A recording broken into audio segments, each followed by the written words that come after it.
Well, the Mitchell family of Alger County has hired legal counsel. They're likely to pursue civil action in the fatal shooting of Timothy Mitchell in July. He was killed by Munising City Police Officer Justin Schwalbach.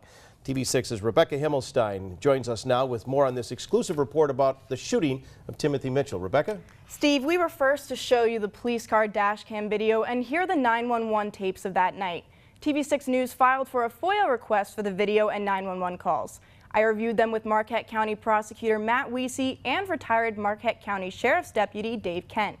Tonight we'll show you what went into Wiese making his decision, and Kent explains police protocol that Schwalbach may have been following. Dave Kent has 39 years in law enforcement under his belt. He's retired, but listening to the 911 tapes and watching the dash cam brought back memories. And it brought back those things, just like it was yesterday. Have you been in a situation like this before? Similar to it, yeah. Have you ever had to fire your weapon? Yes. Kent was able to give us insight into why Officer Schwalbach made certain decisions on July 14th. During his pursuit of Mitchell, Officer Schwalbach says he's going to back off and stop following Mitchell. There, I'm losing him here. I'm going to have to call this off here soon. But what would that have meant? You're damned if you do and damned if you don't. If you back off and there's a crash involving that subject, you're going to feel that you're the one that caused the crash. Had he backed off and had this drunk driver gone on and killed somebody in a drunk driving crash, there probably would be liability because he didn't do anything further. On the other hand, had he pursued him closer and had that caused another crash where somebody could have gotten hurt, there'd be potential liability there too. A number of questions were asked following the shooting. For instance, why didn't Schwalbach stay in his car until backup arrived? Prosecutor Wiese explained Mitchell had just been in an accident and it's the officer's duty to check if he's okay. But why was Mitchell shot twice? It is normal to fire 2 shots. You're trying to incapacitate that person as quickly as possible. And normally it takes more than 1 shot to do that. You know, it depends where you hit the individual. And sometimes it takes multiple shots. And why did the officer use deadly force? Had the officer not discharged his weapon and had the decedent gotten a hold of him and had the decedent harmed him or killed him, we'd all be sitting here asking the question, why didn't he use his weapon? Police are trained to use the threat-force continuum.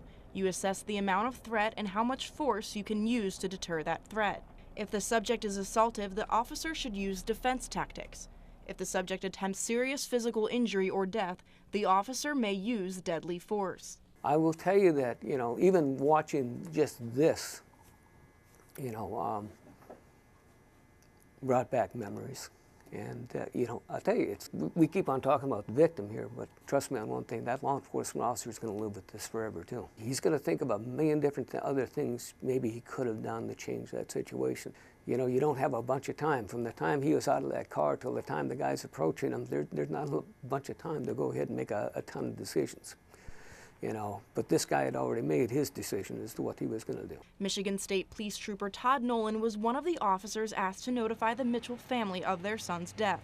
In the police report, Nolan stated Mitchell's father, Ronald, was visibly upset after learning about the loss of his son and made the following comment, quote, "We tried and tried with that kid. We knew something was going to happen," end quote. Most law enforcement officers will go through their entire career without ever drawing their weapon. And then you get the unlucky few that it happens. So you don't really concentrate on it. You think about a lot of different things on that, but when it does happen, you have to go ahead and try to deal with it.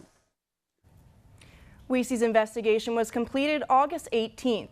There won't be any criminal legal action against Schwalbach, and Wiese says the Mitchell family has hired legal counsel and civil action is likely.